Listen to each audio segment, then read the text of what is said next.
Buenas tardes, bienvenidas todas y todos a esta charla del día de hoy, al interior de la Maestría en Estudios Culturales. Como saben, hoy nos acompaña Cristina Carrasco Bengoa, a quien presentaré a continuación para hablar sobre economía feminista y tiempos de pandemia.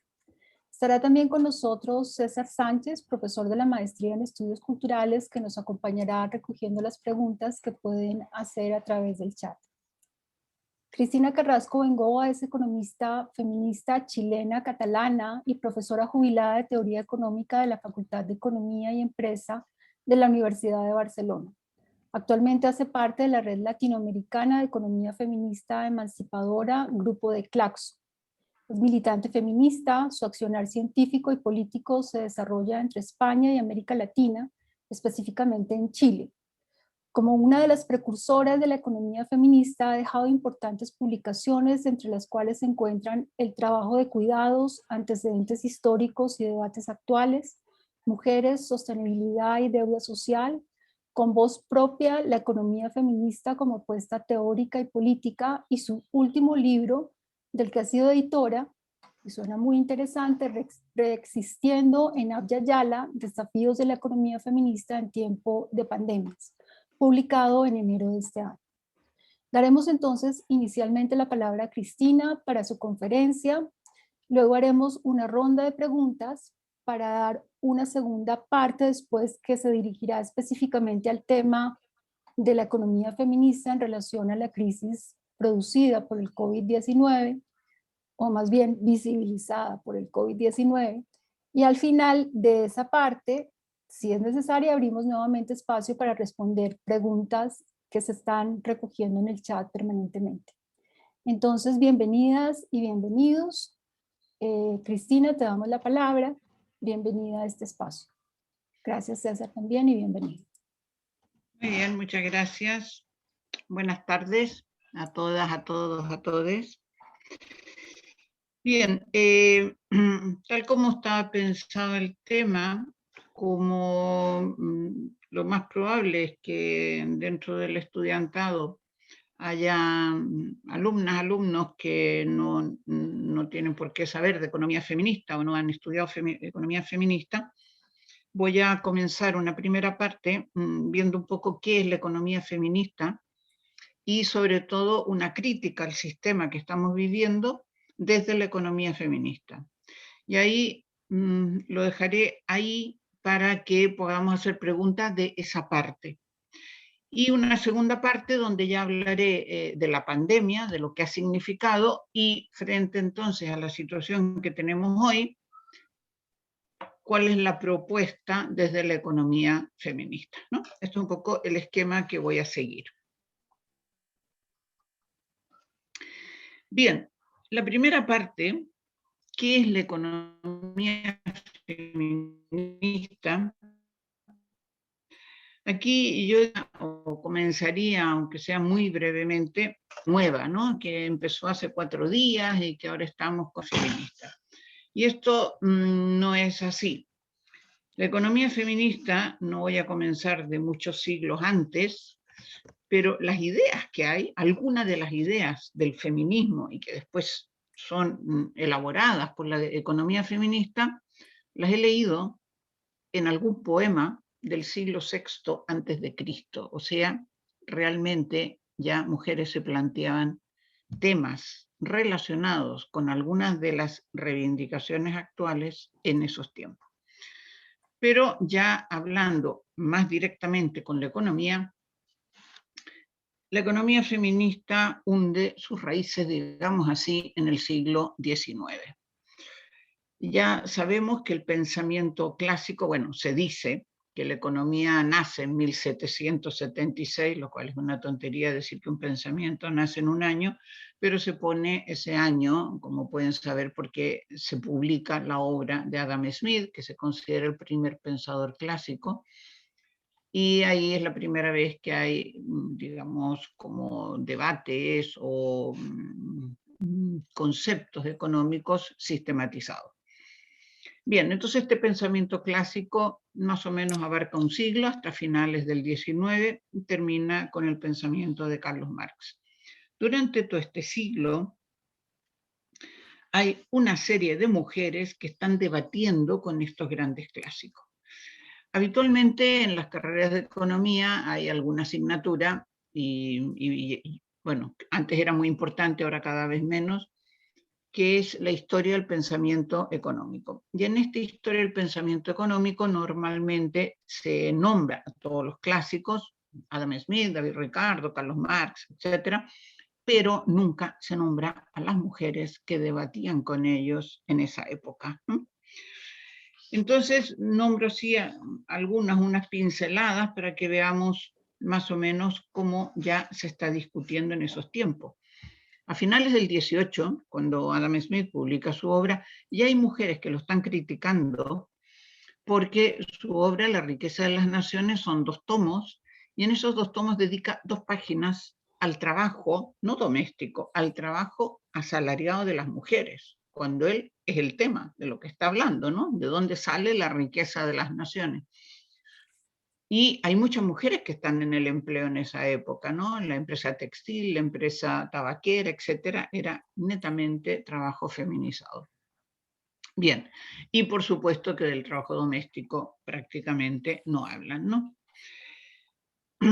Ya, digamos, durante el siglo XIX surge lo que se ha venido a llamar la primera ola del feminismo. Entonces no es casualidad que coincida con también estas críticas o estos debates que están haciendo las mujeres a los grandes clásicos. La primera ola del feminismo se centró mucho en los derechos diversos, y entonces estas mujeres están planteando con mucha fuerza el derecho al empleo.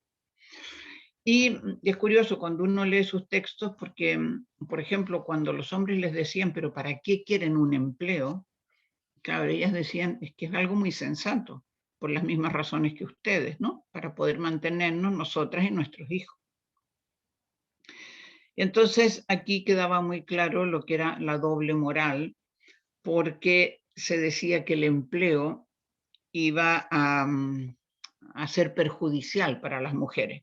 Pero claro, esto no se refería a las mujeres más pobres, porque de este empleo, que sí que estaban en las fábricas y nadie decía que se fueran a casa, porque eran necesarias, ¿no? Hay también algún debate donde algunas mujeres están planteando que los hombres no es que no quieran que ellas trabajen, porque ellas decían, es que trabajo ya tenemos mucho. Lo que no quieren es que nosotros ganemos un salario, es decir, que podamos competir con ellos con el monopolio que tienen de ser los que traen el dinero a casa.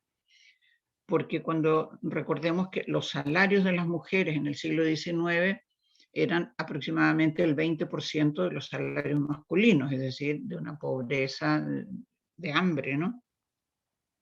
Y entonces decía, ustedes lo que no quieren es que nosotros manejemos dinero. Y recordemos que en un sistema capitalista el dinero es poder, ¿no? Dentro del hogar y en la sociedad, ¿no? Tener dinero es tener mucho poder. Otro tema que fue muy debatido fue la desigualdad salarial. Y este es un tema muy interesante cuando hay un debate finales del 19, principios del 20, un debate que dura 2 o 3 décadas, porque ya no es solo la desigualdad social con las mujeres, sino que se debate también lo que significa el salario familiar. Y el salario familiar se estaba discutiendo, pero entregado a los hombres, no a las mujeres, ¿no? Bueno, etcétera. Y ya en las primeras décadas del siglo XX ya se está discutiendo, ya las mujeres están planteando el reconocimiento y la valoración monetaria incluso del trabajo doméstico, ¿no? La primera mitad después del siglo XX, de los años 20 a los 50, los debates en general se ralentizan mucho porque todos estos debates en estos momentos se están dando en Europa, ¿no? Se ralentizan mucho por, bueno, todas las complicaciones políticas, sociales que hay en Europa en esas décadas, ¿no? Hay las 2 guerras mundiales, hay la Revolución Rusa, etc. Y ya en la década de los 60 ya comienza con fuerza nuevamente, y curiosamente es una década muy potente, donde hay, por una parte, un debate intenso que dura 10 años, sobre el trabajo doméstico. Y esto viene de una tradición feminista marxista, ¿no? Que están analizando el trabajo doméstico con las mismas herramientas conceptuales que elaboró Carlos Marx para analizar el trabajo asalariado. Entonces, aquí lo que se está planteando, o lo que las mujeres están demandando, que el trabajo doméstico se reconozca como trabajo, ¿no? Porque ni siquiera se llamaba trabajo, ahora lo llamamos trabajo.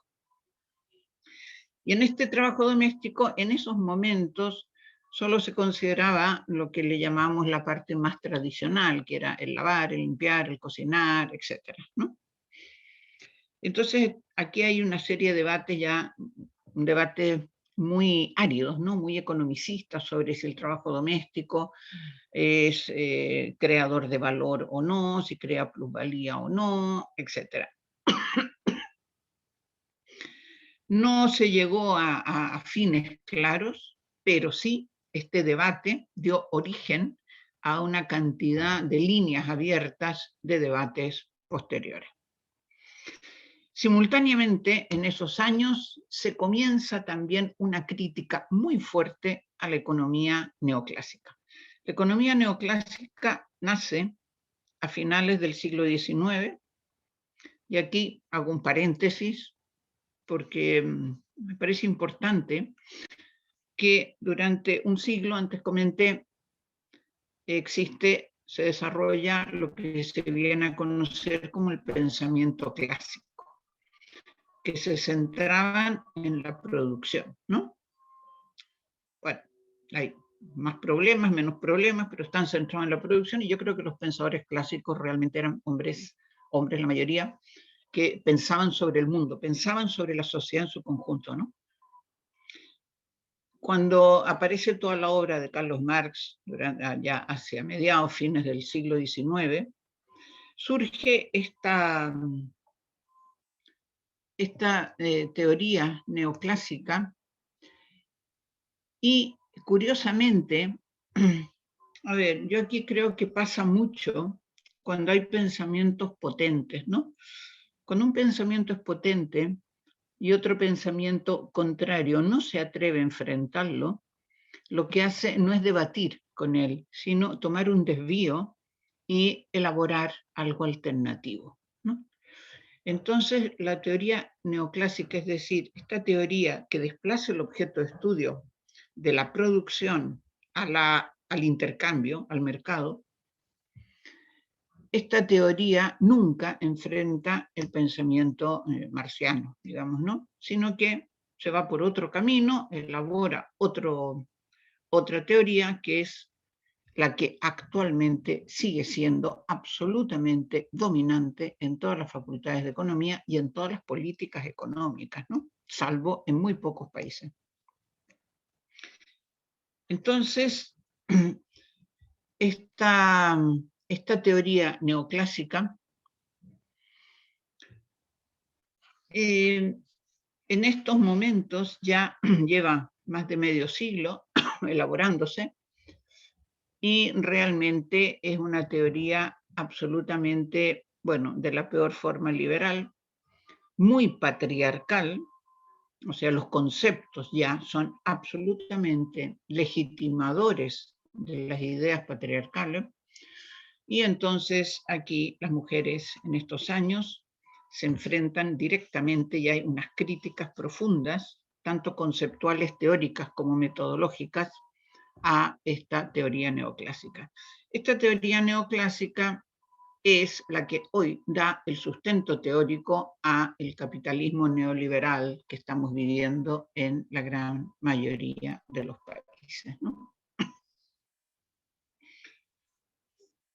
Bien, a partir de aquí, ya más o menos hacia los años 90, este pensamiento del cual he sido partícipe ya comienza a llamarse economía feminista, ¿no? Y recoge, por supuesto, todo lo que se ha debatido anteriormente, y cada vez se va poniendo más en un marco nuevo, elaborando más la crítica a la teoría neoclásica, etc. Entonces, A ver, aquí yo comenzaría ahora ya diciendo, ya hemos llegado a los años 90, yo comenzaría diciendo que la economía feminista, como muchos movimientos o pensamientos,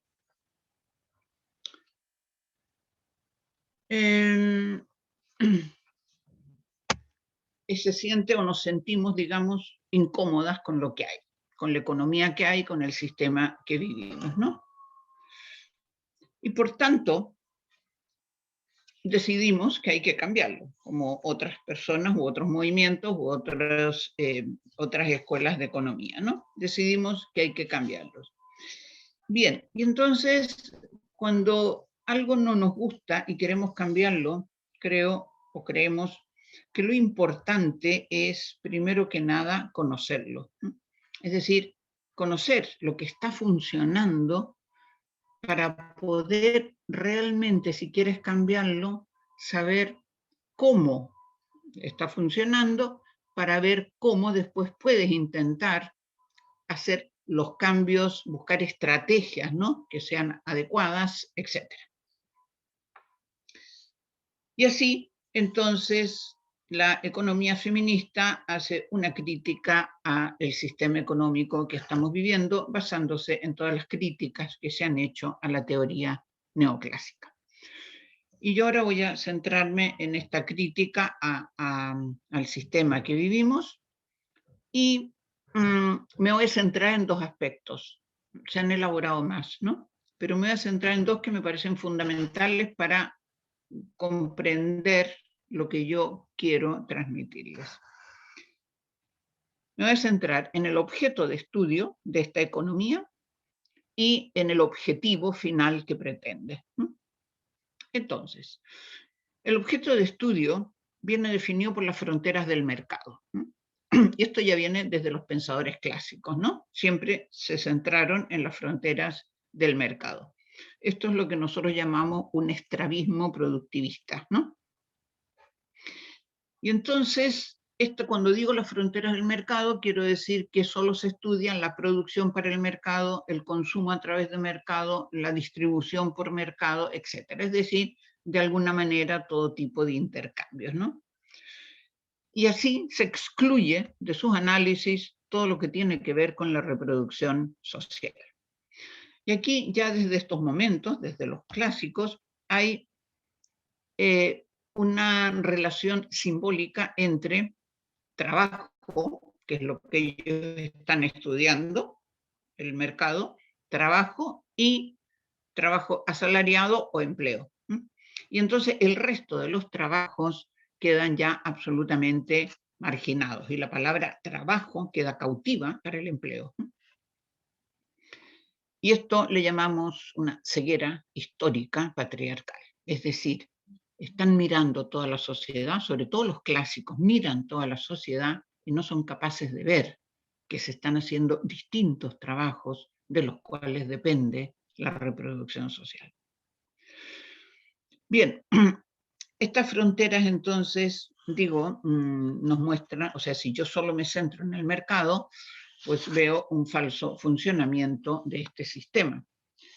Este sistema se autoconsidera autónomo, ¿no? Como que el capitalismo tiene una capacidad de funcionar por su cuenta, pero así está ocultando otros ámbitos absolutamente necesarios para la producción, pero que caen fuera de la órbita del mercado y por tanto no los considera, ¿no? Y aquí yo diría que estos ámbitos, bueno, ahora volveré sobre ello. De esta manera, el sistema económico que estamos viviendo y la economía teórica que lo sostiene se han mantenido absolutamente desligados de lo social. Y esto les permite eludir cualquier responsabilidad sobre las condiciones de vida de la población. Es decir, como si camináramos por caminos paralelos, ¿no? Por aquí va la economía, el sistema económico, y por aquí va la vida de las personas como puedan vivir, ¿no? Así, muchas veces, en nuestros países, claramente, bueno, en cualquier país casi, encontramos muchas veces que los políticos, los economistas nos dicen la economía va bien, porque el PIB, el Producto Interior Bruto, está aumentando, ¿no? Y se hace una relación, ¿no?, simbólica también entre el PIB y bienestar. Sin embargo, el PIB nunca ha sido un indicador de bienestar, ¿no? Porque el PIB, bueno, no voy a entrar a analizar el PIB, pero lo más importante es que el PIB solo cuenta primero la producción de mercado, no cuenta nada más, o sea que ya es falso, porque la definición es la producción de un país durante un año. Falso, es la producción de mercado durante un año, pero no cuenta el resto de las producciones.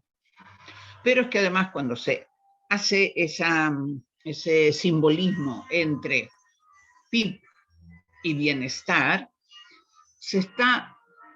digamos, no se tiene en cuenta las desigualdades. Es decir, muchas veces está aumentando el PIB, pero están aumentando directamente las desigualdades, como ha sucedido en las últimas décadas en la mayoría de los países de América Latina, ¿no?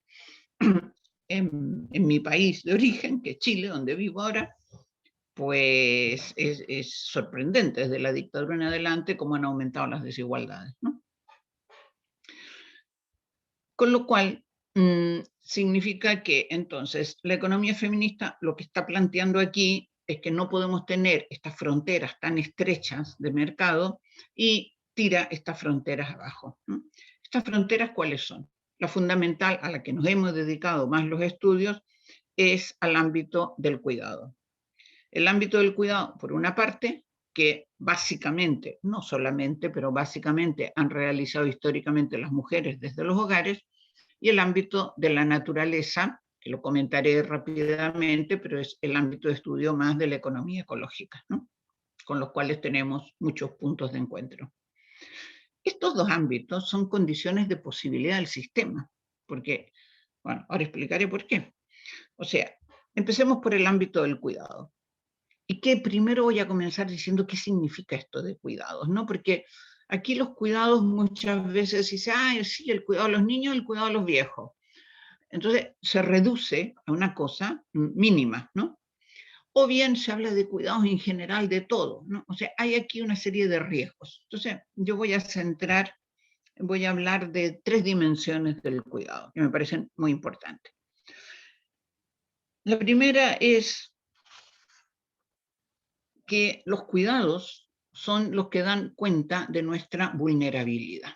Es decir, ¿por qué requerimos cuidados? Porque somos personas que nacemos y que vivimos en cuerpos y psiquis muy vulnerables.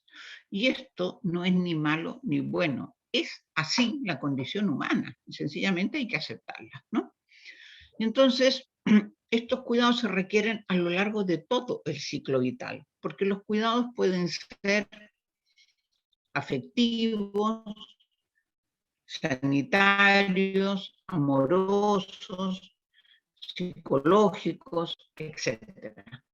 Entonces, sí que es verdad que según cuidados pueden ser más intensos, ¿no?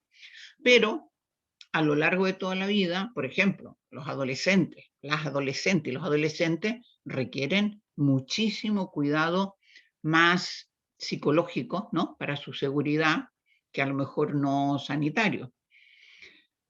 Pero incluso cuando la gente joven dice, no, yo soy solo, yo puedo, yo estoy sano, esto es mentira. Y si no, miremos lo que nos está pasando ahora, ¿no? O sea, nuestra vulnerabilidad puesta en cuestión absolutamente, ¿no? Viene aquí un bicho insignificante y miramos cómo nos tienen, ¿no? Es decir, que aunque no venga ningún bicho, yo salgo a la calle, me caigo, me rompo una pierna y ya a lo mejor estoy un mes inmovilizada y alguien me tiene que cuidar, ¿no? Es decir, los cuidados son parte de nuestra naturaleza humana.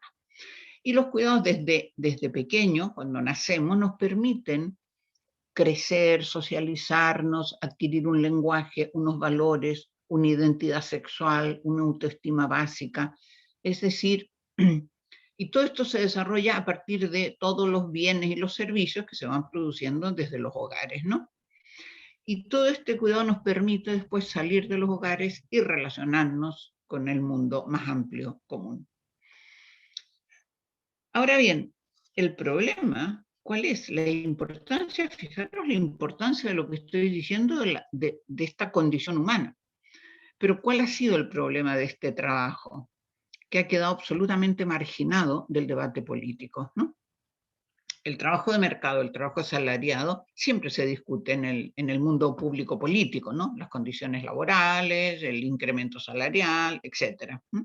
Sin embargo, el trabajo doméstico y de cuidados, esto no se discute en el terreno político. Sigue considerándose como un tema privado a resolverse desde los hogares. Y básicamente se considera siempre un asunto de las mujeres, ¿no? Como si el cuidado de la vida solo fuese un asunto de las mujeres. Entonces, la ocultación de este trabajo ha despolitizado las tensiones que produce el cuidado, ¿no? Y todas las tensiones que se dan fuera del mercado han quedado despolitizadas, ¿no? Y esto no es un simple olvido. Esto es queriendo la marginalización del conflicto. El cuidado crea unos conflictos enormes, tanto familiares como sociales, ¿no? Y entonces así se ha ocultado y lo que no existe, lo que no se ve, lo que no se visibiliza, no existe como problema social. Una segunda dimensión de los cuidados es que los cuidados son respuesta a nuestras dependencias. La palabra dependencia tiene mala imagen, ¿no? Nadie quiere ser dependiente, ¿no? Esto es lo que más o menos la sociedad nos transmite. Y sin embargo, esto es una tontería, porque ser dependiente es parte de la naturaleza humana. Porque la dependencia, si somos dependientes, requerimos cuidado, porque somos vulnerables, ¿no? Y esto es una condición humana nuevamente como el nacimiento y la muerte, ¿no? Ah, no, yo no me quiero morir, mira, lamentablemente nos vamos a morir todos, ¿no? Yo no quiero ser dependiente, lamentablemente todos somos dependientes. Y hoy lo volvemos a ver, ¿no?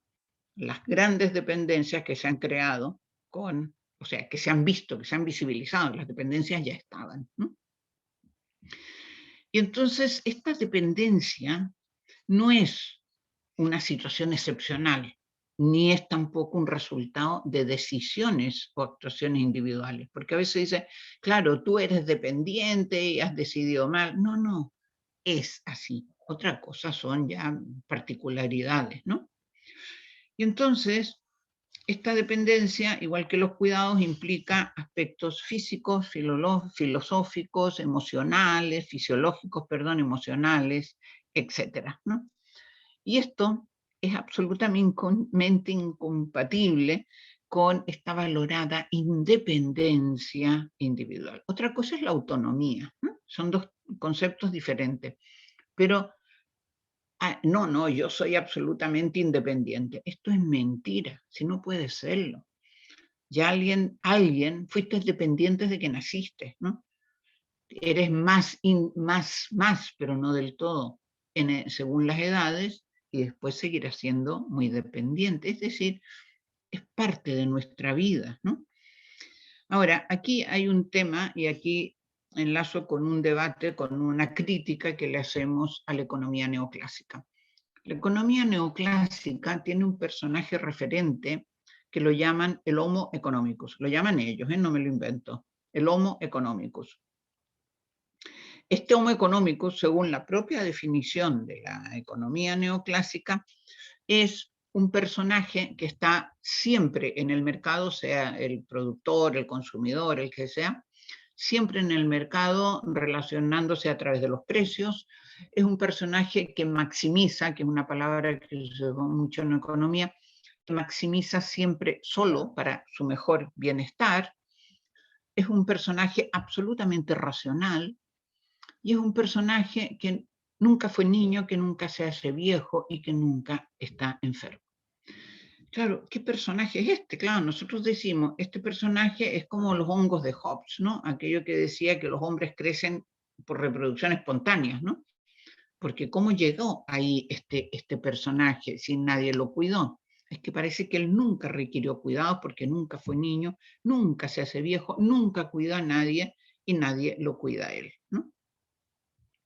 Y entonces es como un mundo constituido por personas inagotables, hombres, porque el nombre ya es Homo economicus, personas inagotables, ni demasiado jóvenes, ni demasiado adultas, autoliberadas, de las tareas de cuidado. Estos hombres económicos, claro, digamos, simbólicamente quiere representar a, digamos, lo masculino, ¿no? Pero claro, todos sabemos que solo pueden existir con esas libertades en el mercado porque tiene que haber alguien en casa que se hace cargo de él, de sus hijos, de sus padres, etc., ¿no? Entonces, estos hombres económicos son requeridos para una sociedad capitalista y por eso que la economía transmite esta imagen, ¿no? Y sabemos que esos hombres económicos no son reales, no existen en la realidad, pero sí que hay como una imitación, ¿no?, del comportamiento masculino, de los roles que se ha asignado socialmente al comportamiento masculino y que ha hecho valorar todo lo de mercado y nada más, ¿no? Entonces, lo que tiene valor es lo que hagas a través del mercado, el consumo a través del mercado. Y aquí yo creo que se confunde profundamente lo que es el nivel de vida con lo que es la calidad de vida, ¿no? Que a lo mejor el bicho este nos tendría que enseñar a pensar sobre eso. Y esta idea de la libertad de los hombres, claro, entonces los cuidados y todos estos trabajos en casa no existen, no tienen importancia.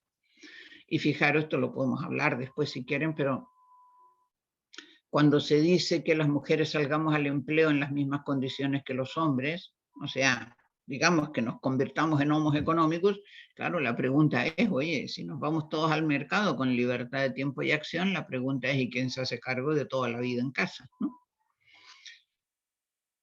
Bien, aquí voy a citar a una autora, Marta Nussbaum,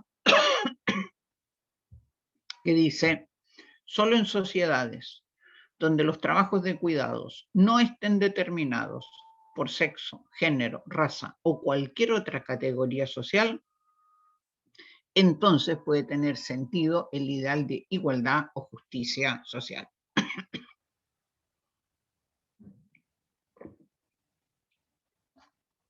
Fijémonos lo que está diciendo Marta Nussbaum, ¿no? Aquí tenemos sociedades que son patriarcales, heteropatriarcales, y por tanto estos trabajos lo hacen las mujeres porque es la categoría, dentro de una sociedad heteropatriarcal, la categoría inferior. Pero si esta sociedad además es clasista, es capitalista, clasista, lo harán las mujeres pobres. Pero si además es colonialista y por tanto racista, lo harán las mujeres no blancas. Y así vamos bajando por categoría social, y claro, las peores es cuando se da esta interseccionalidad, ¿no?, que serían mujeres pobres no blancas. Y entonces ella dice, cuando los cuidados no estén ya determinados por ninguna de estas categorías, entonces, solo entonces, esa sociedad podrá hablar de igualdad o de justicia social. Es un elemento clave. Bien. Perdonad, pero tengo alergia y a ratos me da mucha tos. Y la tercera dimensión que quería comentar de los cuidados tiene que ver con la perspectiva ya netamente económica. Es decir, el trabajo de cuidados, además de sostener y reproducir la vida diaria, es decir, está en casa continuamente, ¿no?, haciendo todo este trabajo que he dicho, aparte de lo que es el trabajo doméstico más tradicional, el cuidado directo de las criaturas, de los adolescentes, de los hombres adultos, etc. Pero en esta reproducción de la vida se reproduce también la fuerza de trabajo, por supuesto, ¿no? Entonces, cuando nace una criatura, sí que hay una parte del salario que llega al hogar, o de los salarios que llegan al hogar, y según qué estado, pues ofrece algunos servicios públicos. Todo eso colabora a la reproducción. Pero hay muchos estudios donde se muestra claramente que es el trabajo desde los hogares el elemento básico para la reproducción. Por tanto, estamos ahí desde que nace una criatura, pues no sé, 15, 18, 22 años, hasta que sale a trabajar al mercado. Y cuando sale a trabajar al mercado requiere todavía su reproducción diaria, ¿no? Es decir, tenemos la reproducción generacional y la reproducción diaria. Y entonces, como este sistema no reconoce este trabajo, no reconoce esa cantidad de trabajo que tiene incorporada esa persona cuando ya puede salir al mercado laboral y cuando se tiene que reproducir y regenerar día a día, entonces no lo remunera. Y este es un expolio del trabajo de las mujeres, porque es un trabajo no remunerado. Con esto no quiero decir que haya que remunerarlo, este es otro debate, ¿no? Pero, entonces, si el sistema está pagando unos salarios donde no remunera una parte importante de la reproducción de esa fuerza de trabajo, pues aquí tiene una fuente de beneficios enorme, ¿no? Y por tanto, aquí hay este expolio y por tanto, fijaros, de aquí viene la ocultación de este trabajo. Porque hoy yo creo que nadie discute que en casa se trabaja, es decir, que en los hogares se realiza un trabajo. Yo creo que esto, vaya, con un poco de sentido común la gente lo reconoce. Pero lo que no se visibiliza es la fuerte relación que hay entre este trabajo y la reproducción de la fuerza de trabajo que requiere el sistema. Ese ligamen es lo que está oculto. Bien, Kenneth Boulding, que es un economista que a mí me gusta muchísimo, es un economista, dicen que el primer economista ecologista que vivió a lo largo del siglo XX, ¿no? Nació en las primeras décadas y murió por los años 90. Él trató distintos temas y siempre son muy interesantes, muy alejado de la teoría neoclásica que traba los fallos importantes que tenía. Y él tiene, entre todo, un artículo muy interesante que se llama El trabajo doméstico como talón de Aquiles. Y ahí él textualmente dice, la supervivencia de la raza humana ha dependido primero de la explotación de las mujeres, sin la cual hace mucho tiempo que hubiera desaparecido. Él lo veía clarísimo. Bien, entonces, paradójicamente en el capitalismo, ¿qué sucede? Que los procesos de producción dependen, por una parte, de este trabajo doméstico y de cuidados, porque si no, no dispondrían de fuerza de trabajo. Pero por otra, no reconoce su valor. Esta relación es como una fuente de inestabilidad, porque cada vez está forzando más el trabajo de las mujeres y de aquí viene lo que después se ha llamado la crisis de los cuidados, ¿no? Porque esta tendencia del sistema capitalista al crecimiento ilimitado, claro, amenaza con desestabilizar estos procesos, ¿no? Y por tanto, el tema es que algunas autoras ya están diciendo que una sociedad que sistemáticamente va desestabilizando sus procesos de reproducción de vida y de reproducción de la fuerza de trabajo, puede comenzar a tener problemas de continuidad. Voy a volver sobre ello. Bien, este es el ámbito del cuidado. Y el otro ámbito que nombré es el ámbito de la naturaleza, ¿no? Aquí el sistema también expolia, contamina, degrada, utiliza, explota a la naturaleza. Y esto hoy lo podemos ver en un montón de situaciones, ¿no? Y esto es otra fuente importante de beneficio para el sistema, porque no paga los daños. Por ejemplo, en el Producto Interior Bruto, cuando se produce algo, se cuenta, se suma, ¿no? Pero si al producir ese algo destruiste una parte de la naturaleza, eso no resta. Y hoy, por ejemplo, con todos los extractivismos que estamos sufriendo en América Latina, estaríamos restando muchísimo, ¿no? Porque estamos perdiendo todo un patrimonio natural.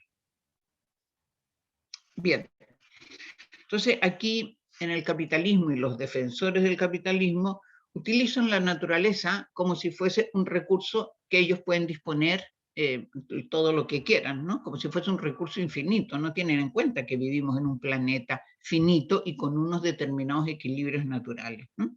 Que somos parte de la naturaleza, evolucionamos con ella y necesitamos, requerimos vivir en estos equilibrios. Pero nuevamente el sistema, en su afán de crecimiento, pues está destruyendo nuevamente sus propias bases de reproducción, ¿no? O sea, de la naturaleza obtiene todas las energías, todas las materias primas, etcétera, ¿no? O sea, sin fuerza de trabajo y sin materias primas y energía, la producción no existe, la producción de mercado no existe. Bien, ahora finalmente esto era cuando dije el objeto de estudio, ¿no? El mercado, y no tiene en cuenta estos dos ámbitos. Y finalmente el objetivo de este sistema. ¿Cuál es su objetivo último? Su objetivo último es el crecimiento para la acumulación de capital en manos privadas. Y el movimiento que estamos viendo en el mundo entero es que estas manos privadas son cada vez menos, ¿no? Y por tanto, su objetivo no es el bienestar de las personas. Ya dije que la reproducción no era un problema de la economía, ¿no? No es el bienestar, el que la gente tenga resueltas, ¿no?, sus condiciones de vida, etc. No, es la acumulación de capital en manos privadas y para eso requiere crecer cada vez más, ¿no? Las personas somos, como en economía se llama, una variable de ajuste. Oye, tenemos que ajustarnos a los requerimientos del mercado. Y volveremos sobre ello también en la pandemia, lo podemos estar viendo, ¿no? Entonces aquí podemos preguntarnos nuevamente, ¿y este objeto de estudio, mercado, cómo se relaciona con este objetivo de crecimiento y acumulación? Bueno, porque ya lo comenté antes, porque como este objetivo requiere extorsionar, expoliar dos ámbitos que necesita mantenerlos ocultos, y por eso su objeto de estudio será solo el mercado. Y esto se facilita porque estos dos ámbitos que he nombrado, el de cuidados y el de la naturaleza, no tienen contabilidad, no tienen precio, y no tienen porque no queremos, porque creemos que no tiene sentido, ¿no? Además, no todo tiene que pasar por el mercado, ¿no? Por este mercado capitalista. El mercado puede ser un intercambio, pero ahora vivimos desde hace 18, 19, 20, 3 siglos con un mercado capitalista. La humanidad ha vivido muchísimos más siglos sin este mercado capitalista. Y entonces digo, estos dos espacios, como no tienen contabilidad, es muy fácil traspasarle costes, porque no figuran en ninguna contabilidad, no descuentan en ninguna contabilidad. Y digo que no tiene sentido ponerle precio, porque, por ejemplo, ¿qué precio tendría el proceso de la fotosíntesis? ¿Qué precio le pondríamos? Claro, un proceso que lo hace la naturaleza sola. No, nosotros no intervenimos y sin embargo lo necesitamos para vivir. ¿O qué precio le pondríamos a la vida humana? Y no cualquiera, no, digamos a la vida de una persona querida. Una pareja, un hijo, una hija, una madre. Es que la vida de esta persona para mí no tiene precio. Y puse este ejemplo con una persona querida y me hubiera gustado decir cualquier vida humana, pero lamentablemente hoy hay vidas que no valen nada, que para el sistema no valen nada, ¿no? Y basta con que miremos qué está pasando con los movimientos migratorios en todo el mundo, ¿no? El mar Mediterráneo yo creo que hoy ya es el cementerio más grande del mundo. Bien, entonces, en consecuencia, tenemos que por una parte, como dije, tenemos esta incertidumbre de este sistema que está cada vez creciendo, expoliando, y sin embargo está, por un lado, desestabilizando la reproducción, por otro, expoliando la naturaleza, ¿no? Entonces es un sistema que nosotras decimos que es biocida, es decir, atenta contra la vida, humana y no humana, ¿no? Y así realmente mantiene oculto todos los procesos que sitúan al capital por sobre la vida, lo esconde, ¿no? esconde que su objetivo no es la vida de las personas. Hay autores que están diciendo que actualmente el sistema se está volviendo más complejo con las nuevas tecnologías y la inteligencia artificial, y que aquí se empieza a crear una nueva contradicción, porque, a ver, nosotros hablábamos de, bueno, existe la contradicción tradicional que señalaba Carlos Marx, que es capital-trabajo, que se da en el mercado. Nosotros señalamos esta con los cuidados, con la reproducción, y la contradicción ecológica con la naturaleza. Y estas tres contradicciones juntas, o sea, mirando el sistema en su conjunto con todos los elementos que participan, le llamamos la gran contradicción capital-vida, es decir, la lógica del capital por sobre la lógica de la vida, ¿no? Pero como decía, ahora hay algunos autores que están diciendo que esto se está volviendo más complejo porque estas nuevas tecnologías ya durante el siglo XX han eliminado mucho empleo manual, de obreros manuales, y ahora están eliminando empleo de profesionales medios, ¿no?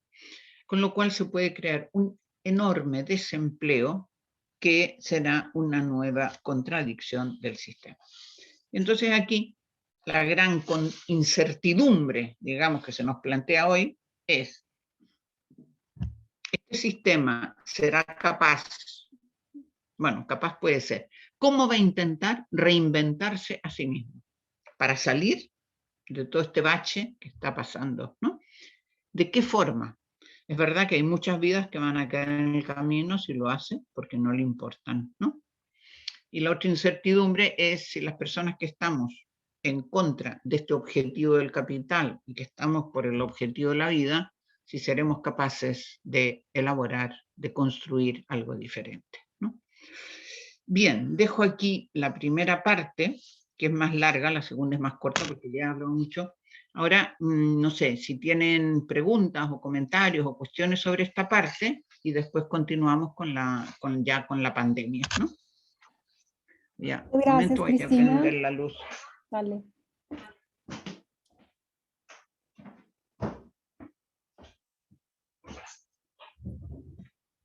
Bueno, yo voy a arrancar con algunas preguntas mientras vemos si la gente se anima un poco a hacer preguntas a través del chat. Lo primero que yo quisiera que de pronto abordaras un poco más es esa relación entre capitalismo y patriarcado que de alguna manera has señalado, que has planteado y que está un poco en este homo economicus que has planteado. Esa sería una primera pregunta. La segunda es la crítica que sé que se hace desde la economía feminista al sistema de bienestar, a los sistemas de bienestar y al estado de bienestar. Si pudieras también elaborar un poco esto. Y la tercera... Perdona, la segunda me la puedes repetir, la crítica a... La crítica al sistema de bienestar que se hace, que he oído, por ejemplo, en Amaya Pérez, en algunas ocasiones, dicen que no es una salida, que no necesariamente es una salida, pensar en estados de bienestar. Y lo último que quisiera es un poco, bueno, algo que veníamos conversando y con lo que tú inicias la charla, que es, digamos, esta colonización de la lógica del mercado de prácticamente todos los aspectos de la vida, especialmente en países como Colombia y Chile, donde el orden neoliberal se ha instaurado de manera tan fuerte. Es como que el lenguaje nos atraviesa, la lógica nos atraviesa permanentemente. Si se intenta hablar de otra manera, pensar de otra manera, poner el problema del cuidado de todos, de todas, de la naturaleza sobre la mesa, resulta prácticamente un exabrupto. Es como que estamos fuera de la realidad. Entonces la pregunta ahí es, bueno, ¿cómo luchar contra esa lógica tan fuerte y contra esa colonización de la lógica del mercado? Y veo ya que hay algunas preguntas en el chat que seguramente César podrá recoger también. Y ahora en un momento las leemos. Bueno, comienzo con lo que has planteado tú, Liliana, ¿no?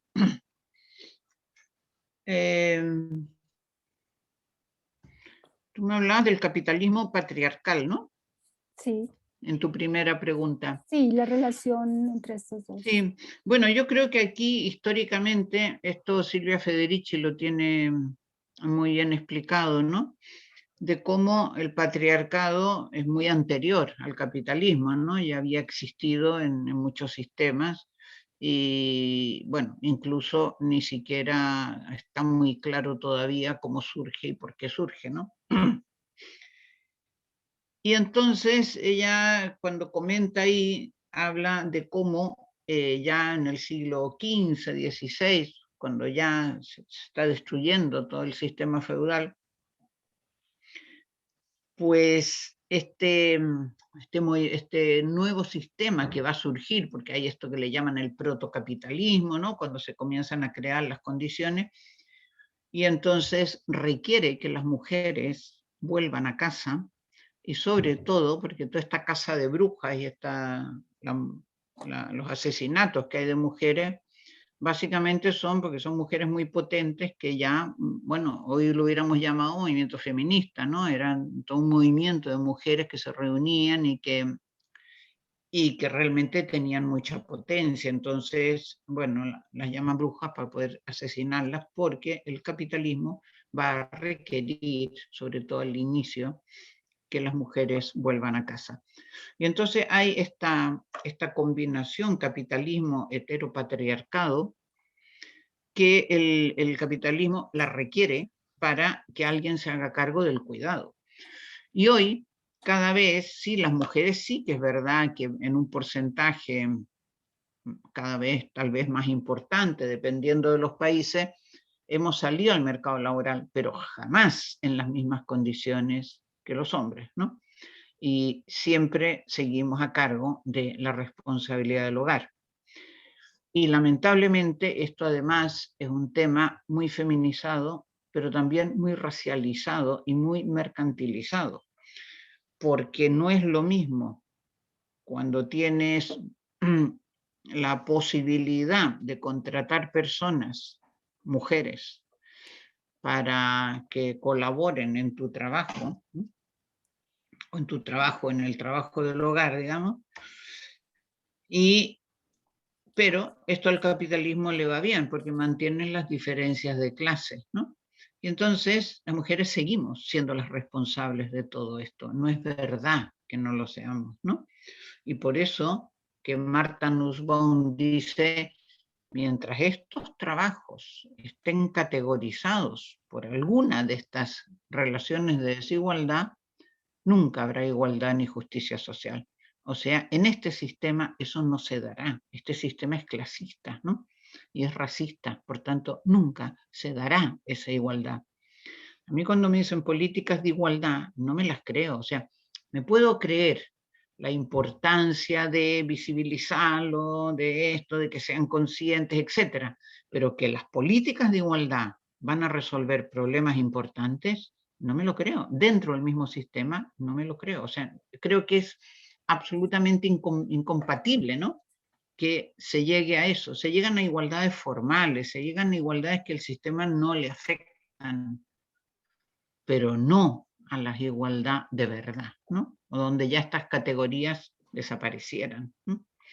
Y entonces yo creo que ahí hay esta relación de necesitarse mutuamente, porque al patriarcado le ha ido muy bien, ¿no? Que le tocara este rol, esta parte, ¿no? De la sociedad.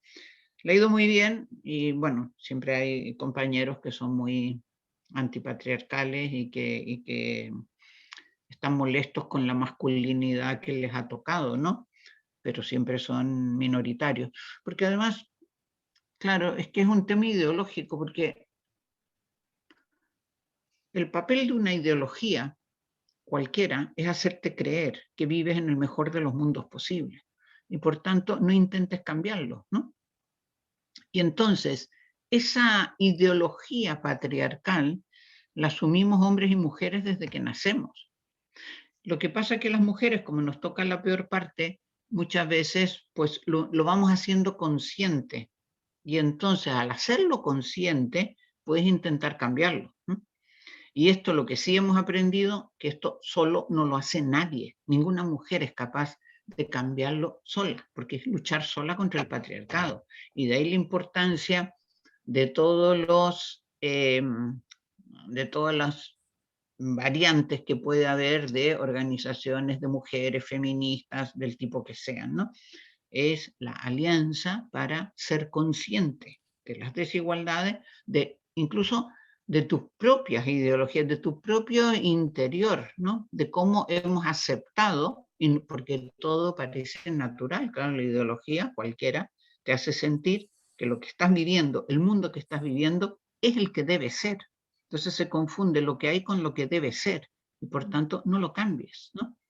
Y así, lo que tú me decías después creo que lo nombraste, esto de las formas de vida, es que el comportamiento es parte de la ideología neoliberal, ¿no? Cómo nos estamos comportando, cómo el consumismo nos ha hecho básicamente endeudarnos, ¿no? Y parece que no vales nada si no consumes, o según lo que consumas vales más o vales menos, ¿no? Y aquí es cuando yo dije, se confunde lo que es nivel de vida con lo que es calidad de vida. Y yo creo que hoy eso tendríamos que aprenderlo de la pandemia, ¿no? Es decir, ¿qué cosas en estas situaciones que estamos viviendo han sido importantes? ¿Qué cosas hemos consumido y cuáles hemos dejado de consumir y tampoco nos ha pasado nada? ¿No? O sea, ¿qué elementos no hemos podido consumir por las razones que sean y no nos ha pasado nada? Es decir, esto tendríamos que aprender a rebajar nuestros niveles de consumo. A ver, rebajar según quiénes, ¿no? A lo mejor hay gente que todavía tiene que aumentar su nivel de consumo de alimentos y de otras cosas, ¿no? O sea que las desigualdades son fuertes, ¿no? Y entonces yo creo que el sistema y el sistema neoliberal es muy fuerte, es muy duro y por tanto ha calado profundamente. Y la derecha que lo está representando es dura, en América Latina es muy dura, bueno, en todas partes. Y esta pandemia se está utilizando en muchos países para desmovilizar. Aquí en Chile es un caso clarísimo, porque estábamos en pleno proceso de revuelta social, ¿no? El gobierno contra las cuerdas y llegó la pandemia, que fue un regalo divino. Y entonces ha servido para la desmovilización, porque solo nos queda la calle, básicamente, la desmovilización total y la militarización de partes de las Fuerzas Armadas, ¿no? O sea, la militarización social es brutal. Lo que yo veo en Chile es brutal, ¿no? Y no creo que sea tan distinto a otros países, ¿no? Entonces, bueno, pues tenemos ahora este sistema neoliberal, como digo, ¿no? Que el consumismo y sobre todo el drama es después el endeudamiento que viene, ¿no? Por el nivel de consumo. ¿No? Y consumos que a lo mejor pues tampoco son tan importantes, ¿no? Lo que dices del estado del bienestar, a ver, es que aquí hay como distintas miradas, ¿no? El estado del bienestar, bueno, es un invento de mediados del siglo XX, más o menos, y se desarrolló más en Europa con a partir de la Segunda Guerra Mundial, cuando apareció todo el bloque del Este, y entonces lo que Europa quería era que todos sus trabajadores vivieran muy bien para que no se entusiasmaran, ¿no? Con la vida del bloque del Este. Y aquí el capitalismo tuvo para la gente la mejor época, porque era cuando podías disponer en varios países europeos pues de muchas políticas sociales realmente importantes, ¿no? Yo no es que no crea que los estados tienen que hacerlo. Otra cosa es que no me fío de los estados, ¿no? De estos estados capitalistas, patriarcales, colonialistas, etcétera. Porque también es verdad que Europa vive mucho mejor, pero sencillamente porque roba a África y América Latina, es decir, vive mejor a costa de otros, ¿no? Con lo cual tampoco es un buen ejemplo, ¿no? Entonces, claro, son más ricos, ¿no? Entonces pueden ofrecer mejores políticas y más estabilidad en sus países, ¿no? pero no es una idea. Yo creo que cualquier idea que intente, no sé, tener algo que ver, que lo veré después en la segunda parte, como en un buen vivir, tiene que ser universalizable, ¿no? O sea, claro, yo no puedo vivir bien a costa de mi vecino que vive mal, ¿no? Entonces, yo creo que aquí no me creo en estos estados y por tanto cuando hacen esto, porque por ejemplo ahora están algunos países como Inglaterra, ha reducido muchísimo su estado del bienestar, ¿no? Porque ahora tampoco lo necesita. Ahora ya con la entrada del neoliberalismo, con la caída de los países del este, etcétera, tampoco ya necesita, ¿no?, tener tan contento a la gente como fue después de la Segunda Guerra Mundial. Entonces, estos estados, no, como decía, el objetivo no es el bienestar de las personas, la calidad de vida. Por tanto, lo harán cuando sea necesario, ¿no? Y sobre todo si pueden expoliar a otros países y con esto mantener mayor estabilidad en los suyos, ¿no? Otra cosa es que a corto plazo, si nosotros, por ejemplo, estamos en una situación difícil, hay gente que está en una situación más precaria y estamos pagando impuestos, oye, pues entonces hay que exigir que también esos impuestos vayan a políticas sociales, ¿no? O sea, lo que no podemos decir, no, que el Estado no haga nada, no. O sea, si tú nos cobras impuestos, y creo que en los estados que estamos viviendo tienen que cobrar impuestos y tienen que ser mucho más progresivos de los que son ahora, porque ahora aquí en Chile al menos son muy regresivos, ¿no? Y tienes que ser más redistributivo, al menos de momento, que es lo que hay, tienes que cobrar impuestos y ser mucho más redistributivo. Otra cosa es que creo que lo que tenemos que hacer es ir desarrollando todos los espacios más comunitarios, ¿no? O sea, no estar dependiendo de un Estado central siempre. Y entonces, por ejemplo, aquí lo que se está planteando ahora con mucha fuerza es como, a ver, es muy difícil tirar el Estado abajo o hacer que el Estado cambie o que haga políticas que no quiera hacer. Pero sí que puedes influir en los poderes políticos cercanos, como son las municipalidades, ¿no? Entonces se está desarrollando una idea del municipalismo comunitario, es decir, que las municipalidades trabajen de acuerdo a las comunidades, ¿no? Y por tanto que la comunidad influya en las decisiones, etc. Entonces son como formas de irle quitando, de ir desarrollando otras formas de organización y otras formas de ejercer los poderes y otras formas de tomar las decisiones, ¿no? Es decir, cada vez más descentralizadas, ¿no? Y después me preguntabas por esto de... Sí, perdona. Sí, no hay problema, sino luego leo las preguntas de los demás participantes, última, pero sí, se no conecta hay ningún problema. con algunas de las preguntas de participantes, la última que yo te hice, que es en relación, digamos, a esta colonización del lenguaje y de las lógicas vitales y cómo, digamos, romper esto, cómo entrar con otras lógicas. He visto que hay varias preguntas en ese sentido. Entonces, ¿qué hacemos? ¿Leemos las otras preguntas? No sé si quieren, pues podemos leer las otras preguntas y más o menos según eso, pues nos planteará una respuesta, Cristina, y aprovecho para saludarte y agradecerte por esa interesante presentación. Bueno, la primera pregunta es de Catalina Chunza. La estoy leyendo, está en el chat. Sí, ahí nos dice... buenas tardes, Cristina. Muchas gracias por compartir tu conocimiento. He pensado que el amor es un concepto usado para perpetuar el sistema económico actual, ya que dar cuidado es parte de amar. ¿Tú qué opinas? ¿Qué se ha dicho al respecto? Entonces, si quieres, leemos las demás y digamos que así puedes dar una respuesta también sí, bueno, general. si están ¿O quieres responder relacionadas, puntualmente esta?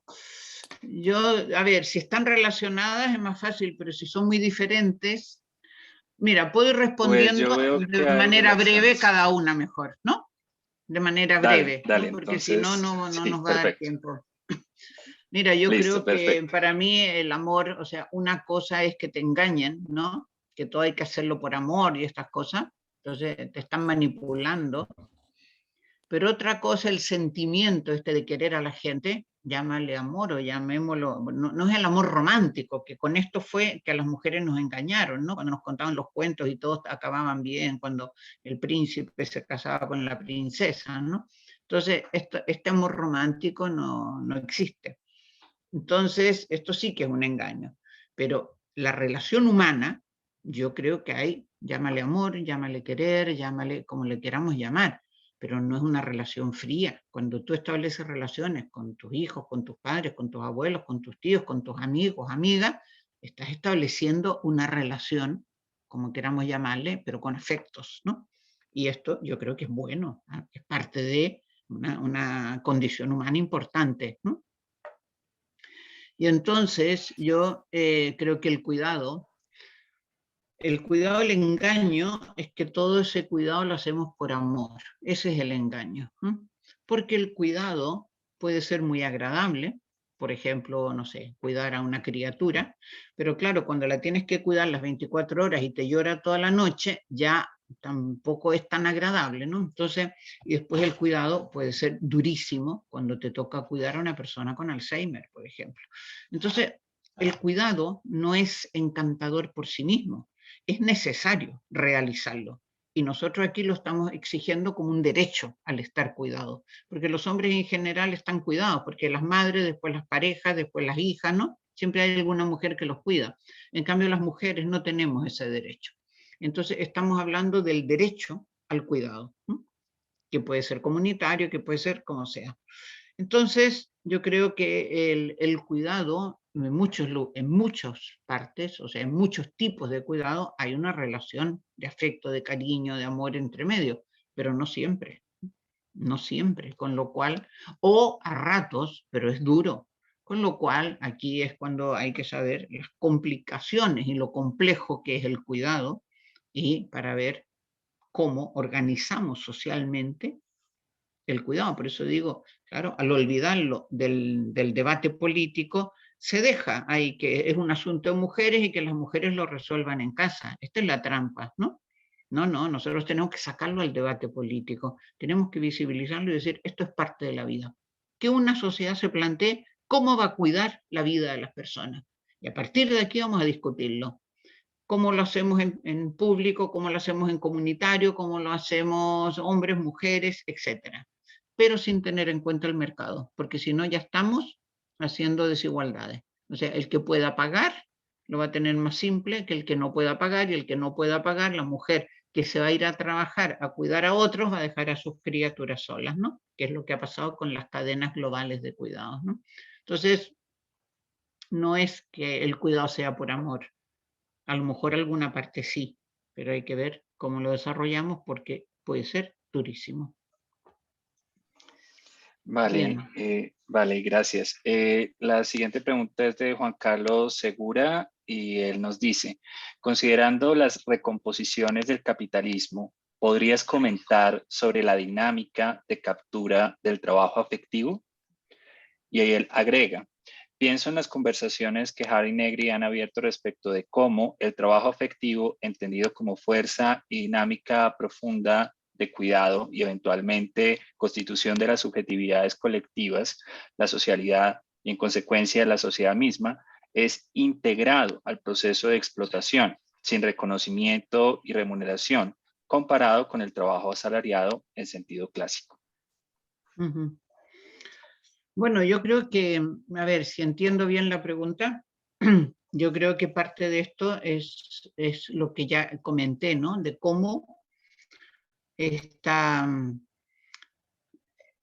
idea de cómo es afectivo, cómo es amoroso, cómo son cosas más subjetivas, etcétera, eso no se discute en el terreno público, ¿no? Sino que lo que tiene remuneración y reconocimiento es el trabajo asalariado, y ese pasa a participar del debate público. Pero este otro no, es una cosa personal, etcétera, ¿no? Y por tanto, es verdad, no se reconoce.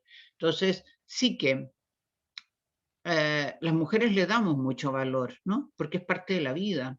es parte de la... Mira, las ecofeministas dicen, cuando nace una criatura, eso aún no es una certeza de vida, es una posibilidad. Y se va a convertir en certeza de vida si dispone de estos dos ámbitos que nombraba antes, o sea, que se la cuide y que pueda disponer de los bienes básicos para alimentarse y vestirse. Y entonces esa posibilidad de vida se convierte en certeza, ¿no? Y todo eso no va a pasar por el mercado. Pero sin embargo, claro, yo creo que las mujeres valoramos la vida y estamos mucho más cerca de la vida, y eso no me parece mal. Yo creo que hombres y mujeres deberíamos valorarla igual, ¿no? Seguramente viviríamos más en paz, no tendríamos guerras, o tendríamos menos guerras, no sé si no tendríamos, ¿no? Pero yo recuerdo un conversatorio hace muchos años, cuando fue la guerra de Yugoslavia, de una mujer croata con una serbia. Y ellas nos decían que eran vecinas y que tenían hijos de la misma edad, que habían jugado y se habían criado juntos toda la vida. Y dice, nosotros como ahora, porque tienen 18 años y nos han montado una guerra, vamos a darle un arma a cada uno para que se vayan a matar, ¿no? Entonces, claro, cuando has criado y cuando tienes un valor de la vida, valoras esa vida en lo que vale, ¿no? Ya no monetariamente, y por tanto la cuidas, ¿no? Y eso yo creo que tiene un sentido profundo, ¿no? Ahora, aquí hay elementos psicológicos, etcétera, que yo no conozco. Yo soy economista, ¿no? Y entonces, aquí hay un tema que siempre he conversado con las compañeras, porque nosotros creamos la economía feminista y ahora muchísimas mujeres dicen, vamos a hacer economía feminista, ¿no? Y no me parece mal que los planteamientos de la economía feminista se generalicen, pero siempre les digo, oye, ¿por qué no hacen psicología feminista? ¿Por qué no hacen sociología feminista? Porque aprenderíamos todas mucho más, ¿no? Porque claro, todos estos elementos, más las subjetividades colectivas que nombras aquí, Juan Carlos, pues yo no tengo herramientas para analizar todo esto, ¿no? Y entonces aquí necesito que otras disciplinas también estudien la parte que corresponde, ¿no? Lo siento, Juan Carlos, no puedo decirte nada más, ¿no? Vale, Cristina. Irina nos pregunta algo que se conecta con algo que acabaste de decir.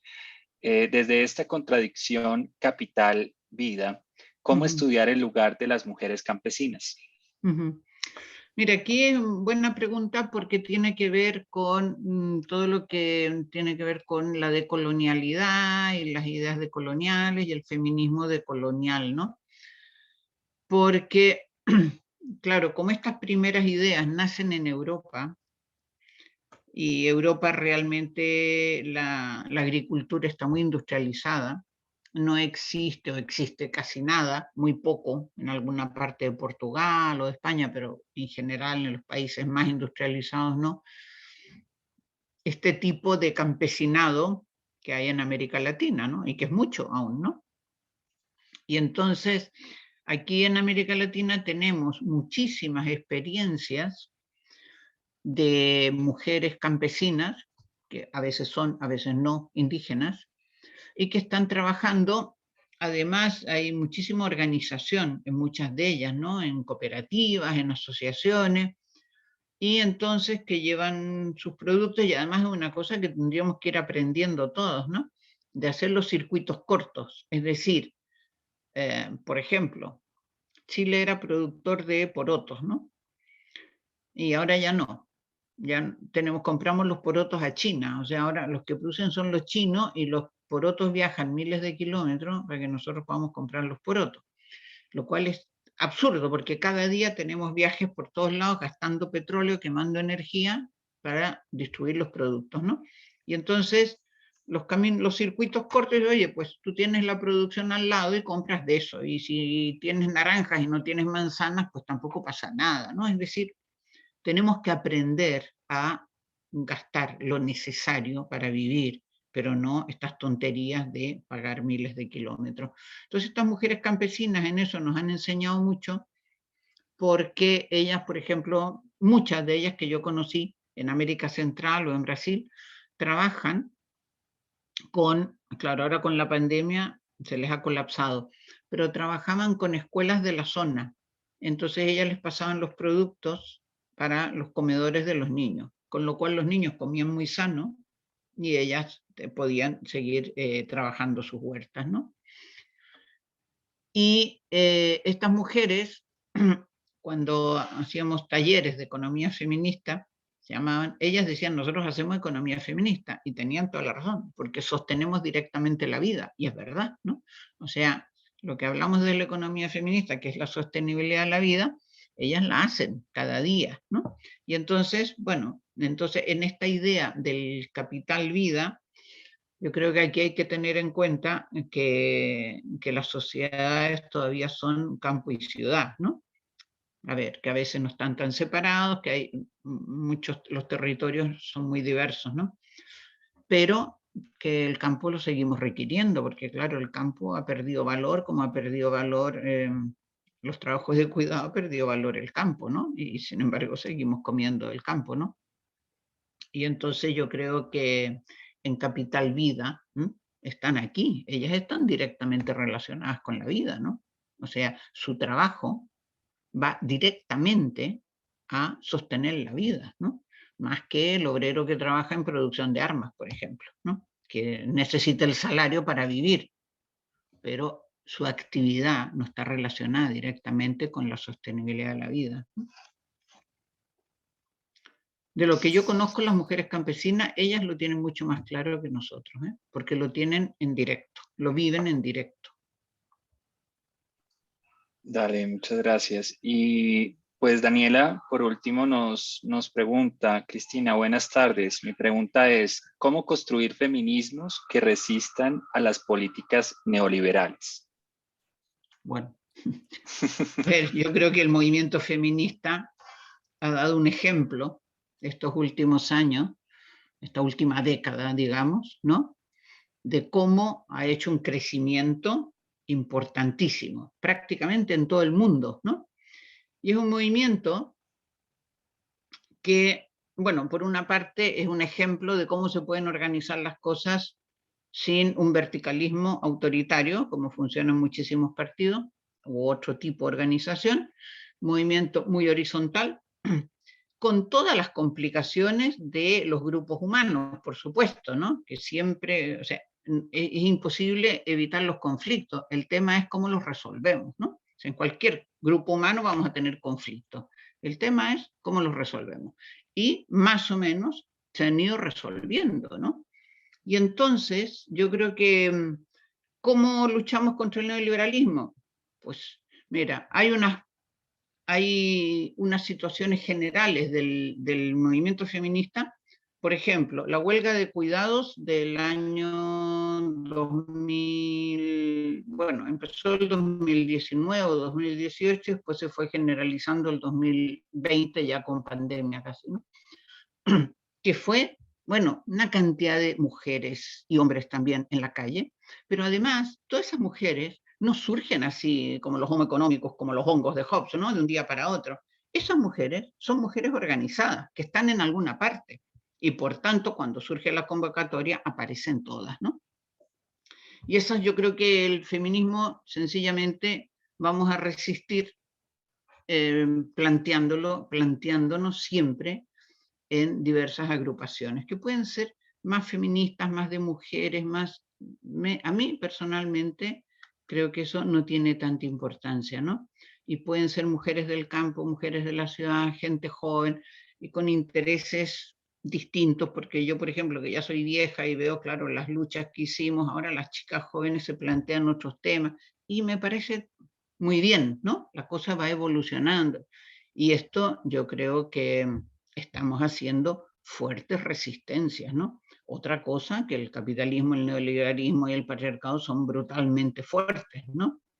Y por tanto, pero fíjate que antes cuando conté eso de finales del siglo XIX, de cómo la economía no entra a discutir a Carlos Marx, sino que se va por el lado, el patriarcado como institución nunca ha discutido con el feminismo. Es decir, durante el siglo XIX yo creo que hay dos movimientos sociales muy importantes, el movimiento obrero y el movimiento feminista, ¿no? Al menos en Europa fueron de los más importantes. Y aquí, América Latina, lamentablemente conozco poco, conozco más Chile, ¿no?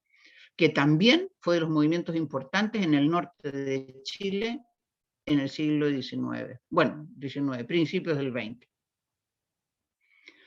Y entonces, el movimiento obrero tiene épica, ¿no?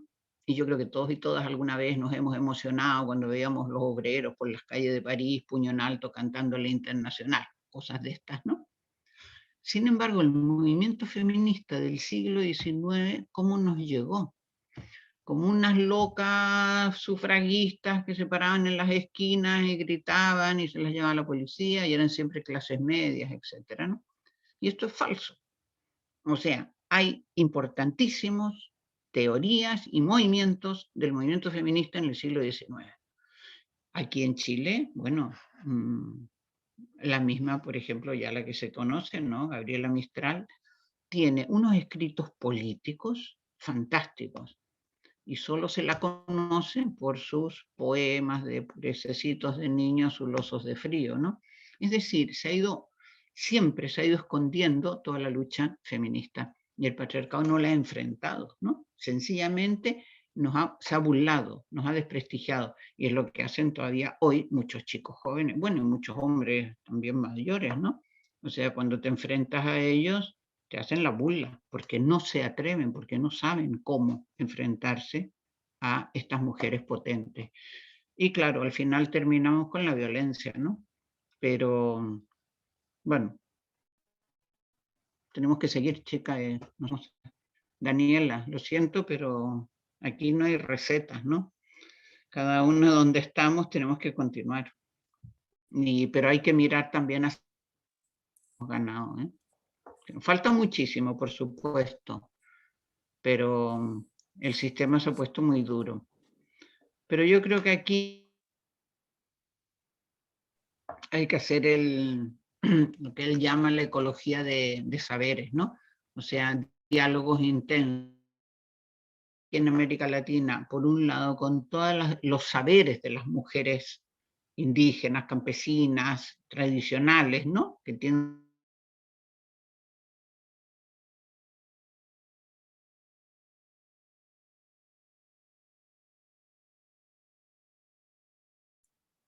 ecología, feminismo, social y solidarios, que, claro, es que nadie va a hacer solo el cambio, ¿no? O sea, la economía feminista puede ser una propuesta, pero no lo va a hacer solo, ¿no?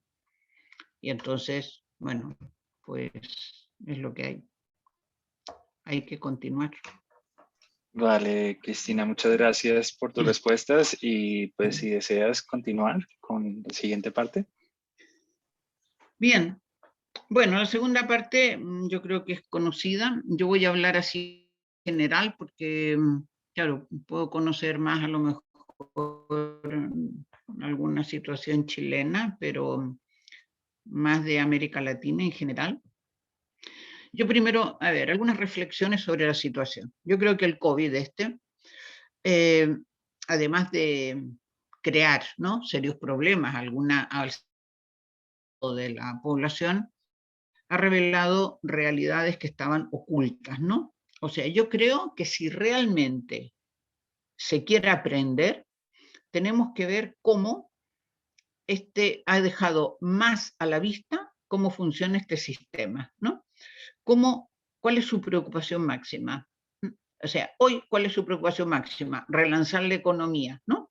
Es decir, siempre es la ganancia de unos pocos y no es la vida de la mayoría. La llegada del COVID yo creo que no ha creado una gran crisis, lo que ha hecho es profundizar todas las distintas crisis que ya veníamos viviendo. La crisis de cuidado, por supuesto, la crisis alimentaria, la crisis económica, la crisis financiera, la crisis ecológica, todas estas se han profundizado o han salido más a la luz, ¿no? Y en un escenario de enormes desigualdades. Por tanto, yo creo que la crisis no es culpa del virus, ¿no?, sino responsabilidad profunda de una organización neoliberal que no tiene, como dije antes, municipio cuidar a su población. Por tanto, todos los recursos destinados al cuidado se han mostrado absolutamente insuficientes. Primero, el colapso de todos los sistemas sanitarios, ¿no? Esto lo primero. Pero además se ha intensificado la fragilidad y la vulnerabilidad de las personas. Esto que la economía feminista viene diciendo hace tanto tiempo, somos vulnerables, hoy, bueno, es que como si hubiera caído del cielo, no eras consciente de nuestra vulnerabilidad, ¿no? Y la vulnerabilidad del sistema, cuáles son los límites de este sistema, porque este sistema que también parecía que era tan autónomo y tan estupendo, pues ahora está en una crisis, o sea que no sabe muy bien por dónde salir, ¿no? Y van haciendo políticas y no sabemos por dónde salir, ¿no? Y aquí yo creo que se ha visibilizado este planteamiento que veníamos diciendo hace tiempo de que la prioridad debería ser la vida y no los mercados, ¿no? Después la orden quédate en casa.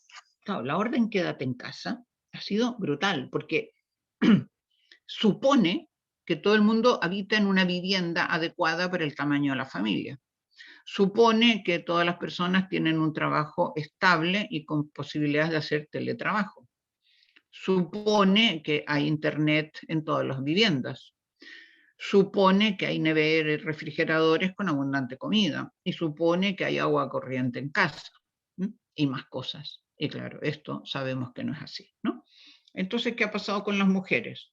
Bueno, por una parte, todo lo que sabemos, que ha obligado a niños y niñas, adolescentes a estar encerrados las 24 horas del día, y por tanto, aquí los cuidados del hogar se han disparado, ¿no? Y como está esta diferencia de roles, pues al menos aquí en Chile el empleo femenino que se estaba haciendo por teletrabajo ha caído como un 17%. Claro, es que ¿cómo puedes estar haciendo teletrabajo desde casa si los niños no tienen colegio, están todo el día encerrados en casa? ¿No? Imposible. Tampoco se tuvo en cuenta que no todos los hogares son familias nucleares, clases medias, ¿no? ¿Qué sucede con hogares de personas mayores que tenían costumbre de resolucionarlo por el barrio? O la sobrecarga de mujeres de hogares monomarentales, ¿no? Tampoco se consideró que las convivencias obligatorias, prolongadas y en espacios más bien reducidos, esto incrementaba notablemente el abuso sexual y la violencia contra las mujeres, ¿no? O sea, aquí no se elaboró ningún tipo de política anexa de protección especial para paliar lo que pudiera estar pasando con las mujeres. Aquí al menos el movimiento feminista ha hecho lo que ha podido, ¿no? Con los recursos que podía desde los hogares, a ayudar, ¿no? A salir a las mujeres de hogares con violencia.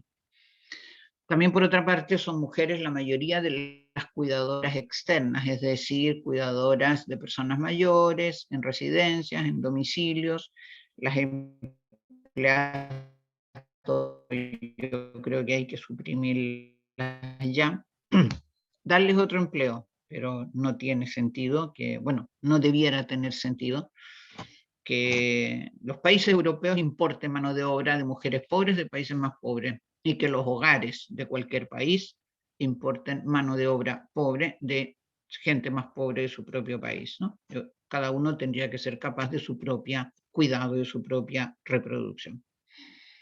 Y todos estos trabajos están absolutamente precarizados, ¿no? Son muy feminizados y muy racializados.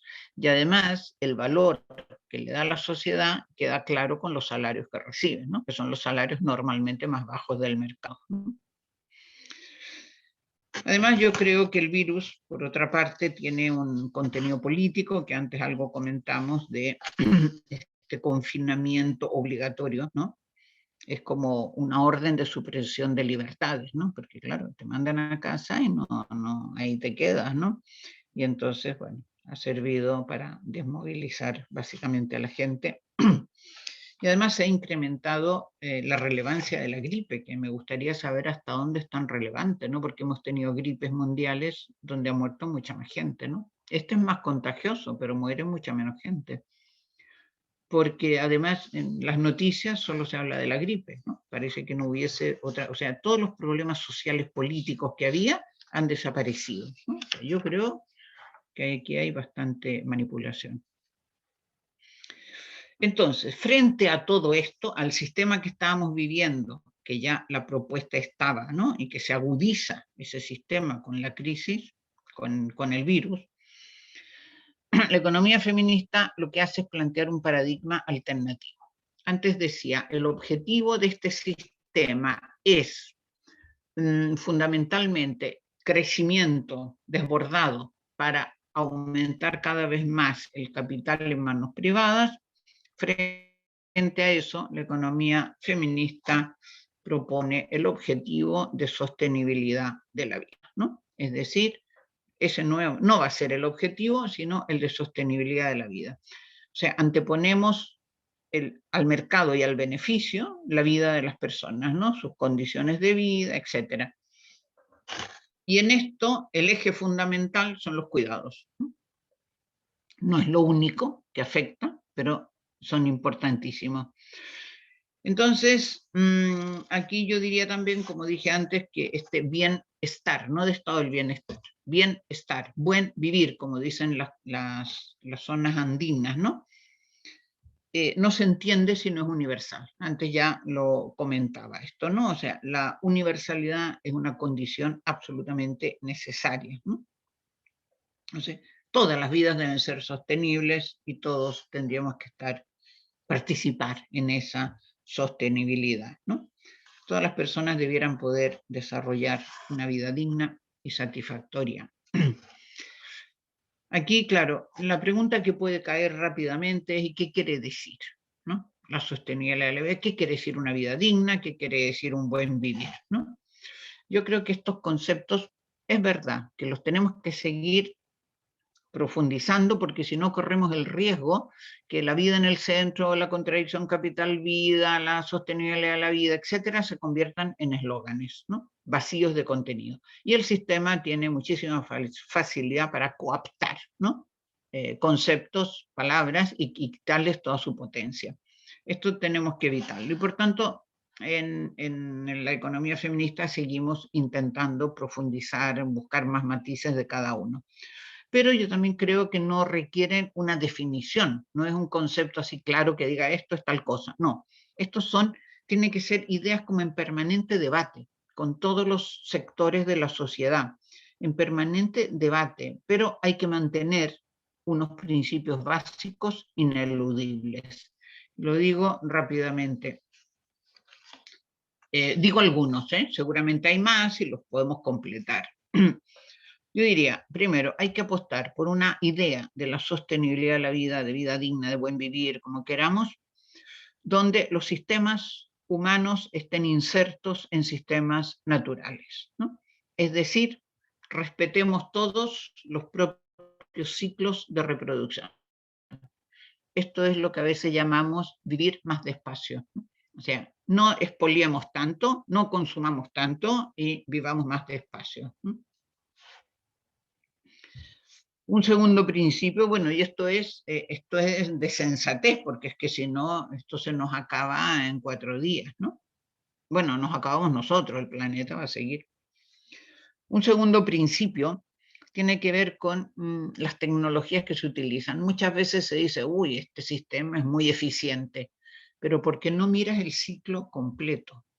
A lo mejor tu eficiencia es de una máquina que está en la mitad, y eso, bueno, pues a lo mejor estás trabajando metales pesados o estás trabajando el litio, etcétera, que ahora lo requerimos para todo nuestro sistema, y eso lo están sacando unas criaturas en África que están con el barro hasta las rodillas. Es decir, vamos a mirar el sistema de producción completo y vamos a discutir qué energía hay que usar, porque muchas veces hay sistemas muy eficientes, entre comillas, pero que están usando una energía que se está consumiendo, bueno, fuentes importantes, ¿no? ¿Qué tenemos que producir? ¿Qué deberíamos producir? Y por eso decía, esta pandemia nos tiene que mostrar cuáles eran las producciones importantes, de qué manera hay que producir, bajo qué relaciones tenemos que producir, cómo organizamos los tiempos de trabajo y los tiempos de cuidado. En tercer lugar, yo diría que lo que planteé antes con la mirada feminista, es decir, para analizar el mundo y la economía tenemos que tener en cuenta no solo el mercado, suponiendo que todavía vamos a vivir con capitalismo mucho tiempo, pero ampliemos la mirada, o sea, hay el mercado capitalista, todo el espacio de cuidados, todo el espacio de la naturaleza. Y si nosotros consideramos todo junto, veremos los daños que está causando este sistema a estos otros ámbitos, ¿no? Y por tanto, esto nos hará tal vez reflexionar un poco más sobre cómo hay que producir. Un cuarto principio básico, vaya, clarísimo, es que se tienen que considerar en todos los ejes de desigualdad, clase, sexo, género, etnia, opción sexual, etcétera, ¿no? Y de todos los habitantes del planeta. Es decir, no valen las cosas que sirven para unos y no para otros, ¿no?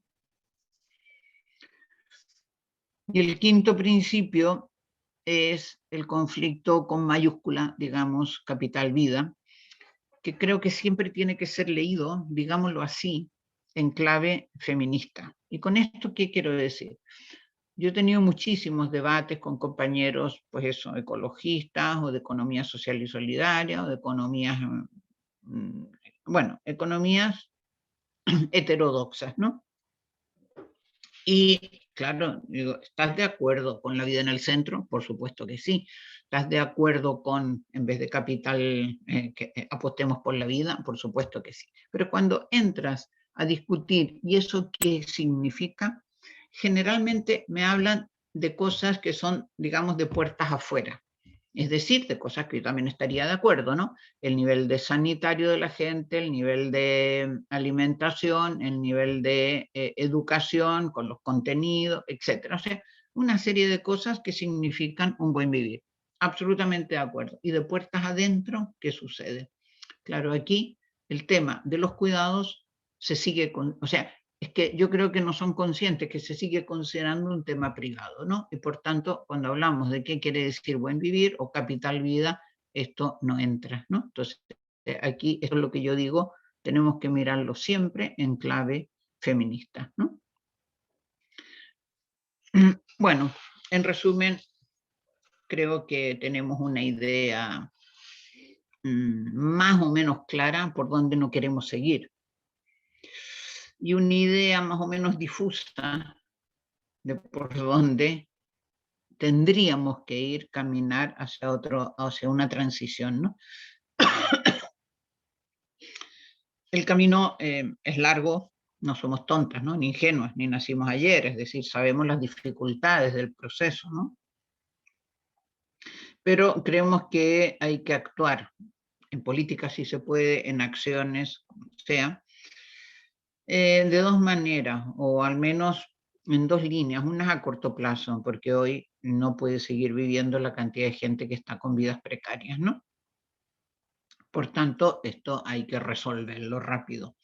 Y después hay políticas a medio más largo plazo, pero que sean como, a ver, los cuidados, como dice alguna compañera, que sean faro, es decir, que me muestren hacia dónde voy, perdón, y que sean simultáneamente palanca, es decir, que me permitan ir haciendo los pequeños cambios, pero siempre sabiendo hacia dónde voy. Que esos cambios no me desvíen, ¿no? Mira, hagamos estos cambios, no es que nos vamos a desviar del camino principal, ¿no? Y aquí es donde tenemos que, porque a veces se nos ocurre un cambio, digo, no, porque esto legitima más la situación que tenemos hoy, ¿no? Tenemos que ir algunos que realmente fuercen a cambios importantes. Ahora bien, todo esto que estoy diciendo,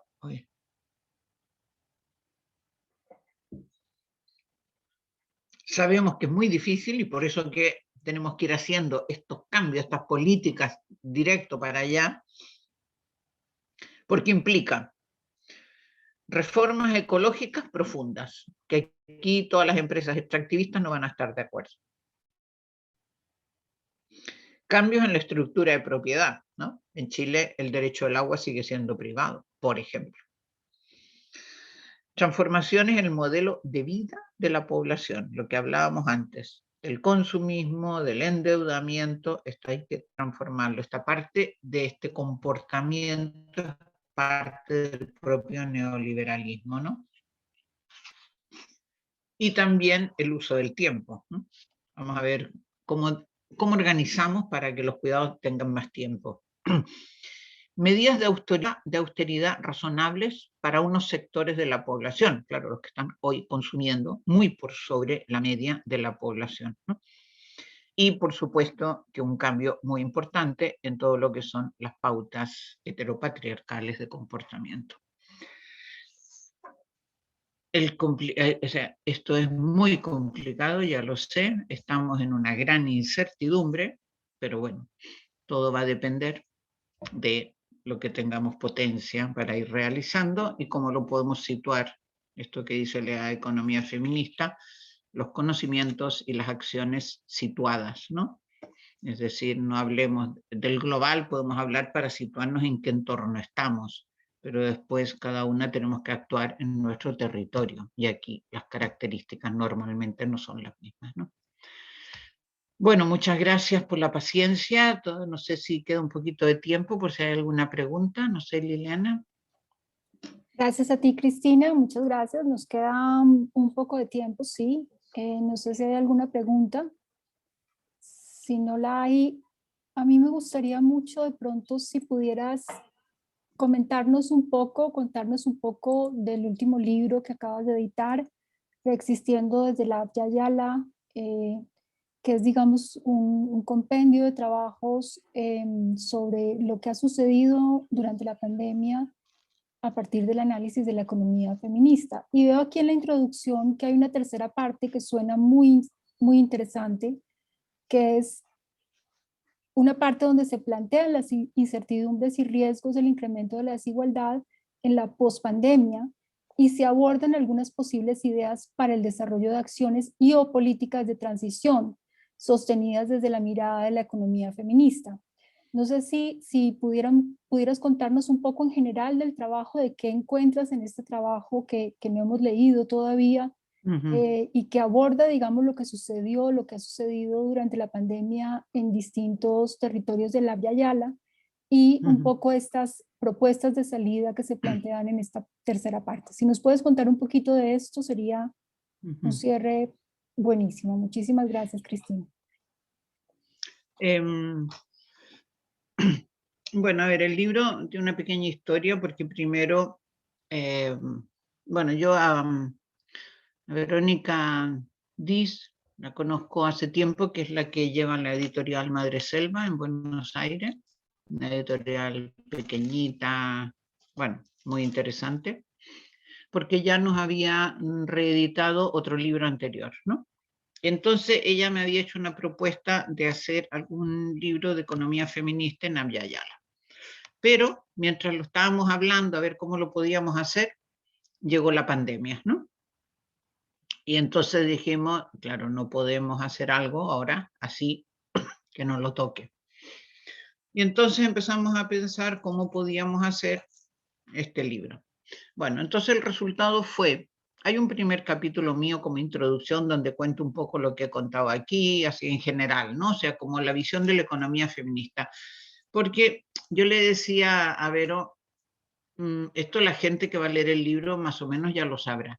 Me dice, sí, pero los libros mejor que sean autosuficientes, o sea, si hay gente que no lo sabe, pues que tenga ahí un marco, ¿no?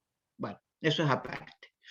Y después entonces contactamos, bueno, yo estoy en una red de Claxo, de mujeres de economía feminista de América Latina, y había trabajado también con otras mujeres antes y ellas con otras, bueno, pues ahí fuimos hablando con mujeres de distintos países, que siempre hemos trabajado con ellas en economía feminista de alguna manera, y hay mujeres, pues, argentinas, chilenas, de Brasil, de Ecuador, de Uruguay, de México, de Nicaragua, de Costa Rica, bueno, ay, perdón, de diversos países, ¿no? Y entonces les planteó el tema y cada una lo enfocó, la dejamos libertad, cada una lo enfocó como, bueno, como prefirió, como podía o como da lo mismo. Entonces, por ejemplo, no sé, las mujeres de Brasil habían hecho una encuesta, entonces mostraban la situación en general de las mujeres en Brasil. Otras mujeres hablaron de algún sector en concreto, ¿no? Dentro de su país. Incluso en unas compañeras mexicanas hablaron de la situación de las mujeres académicas, ¿no? Pero en general hubo libertad y cada compañera pues hablaron de su país pues como prefirieron, ¿no? A mí lo que me parece interesante de ese libro es que cuando uno lo lee entero, bueno, es pequeño, ¿no? Cuando uno lo lee, pues realmente tienes al menos una pequeña visión de Abya Yala en general, ¿no? De diferencias, puntos semejantes o desigualdades, las que se dan en cada situación, ¿no? Por ejemplo, con las mujeres campesinas en algunos lugares, con las mesoamericanas, las mujeres, las mesoamericanas por la vida digna, ¿no? Que es un movimiento antiguo. Entonces, bueno, pues hay una diversidad enorme y yo creo que tiene este interés de ver cómo se estaba planteando, ¿no?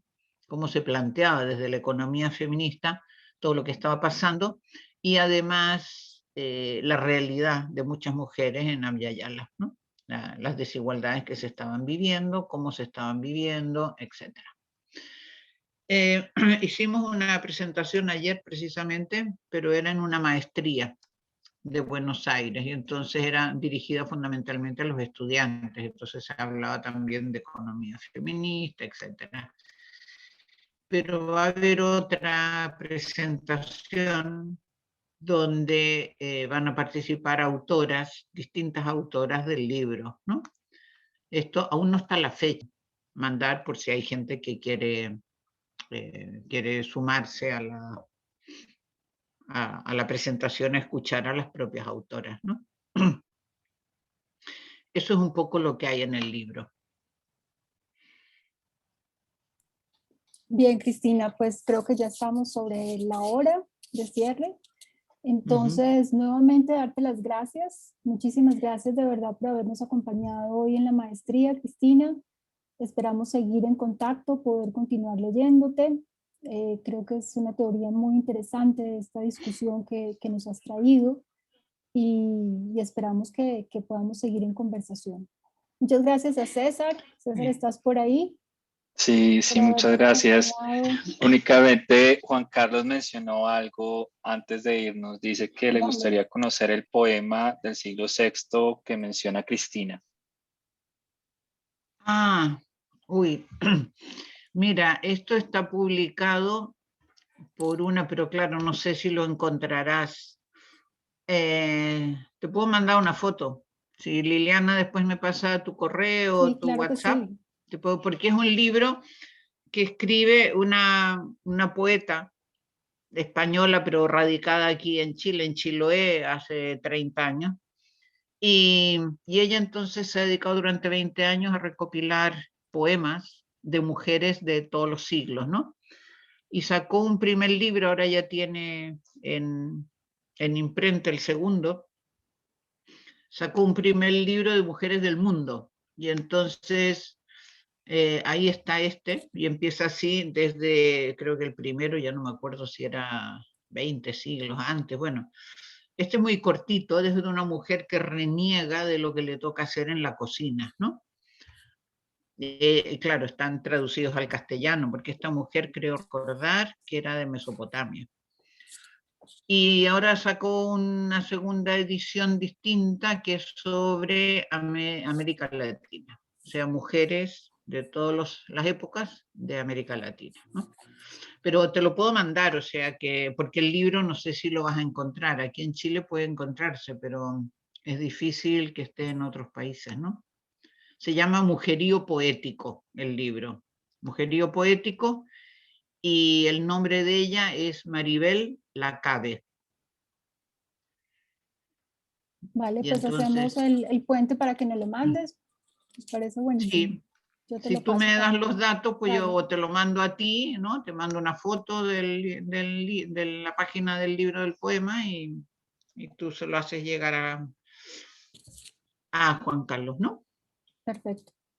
Listo, Cristina. Entonces, de nuevo, muchísimas gracias. Un abrazo muy grande. Gracias a todas y todos los asistentes, a todas las Bueno, personas que nos acompañaron hoy. A César también por habernos acompañado. Y Gracias. bueno, seguimos en contacto. Muchas gracias. muy bien. Gracias a vosotros también por la invitación y por haber podido tener, me gusta mucho tener estos diálogos, sobre todo con gente más joven. Muchas gracias, Cristina. De Muy verdad. bien. Bueno.